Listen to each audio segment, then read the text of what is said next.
G'day all, I'm Graham Sanders and I live at Townsville, North Queensland. That's where latitude 19 crosses the east coast of Australia. You're looking at my tetragonula Hocking's eye hive, and I want to talk about drone eviction. If you look carefully just here, hopefully that comes through clearly, you'll see that there's a bee attacking and maiming another bee. Now it's actually what it's doing is evicting a drone.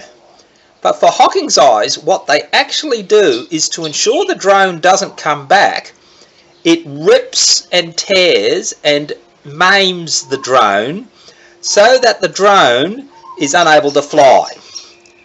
Once it does its dirty and does that, away she goes and she's off and she'll fly back into the hive again. So this occurs generally around the cooler months or shortages of food, where the hive decides that the drones are surplus to need and basically kicks them out. So there you see a classic example of drone eviction. I'll see if I can find some photos as well of some that are maimed just to add to the end of this video.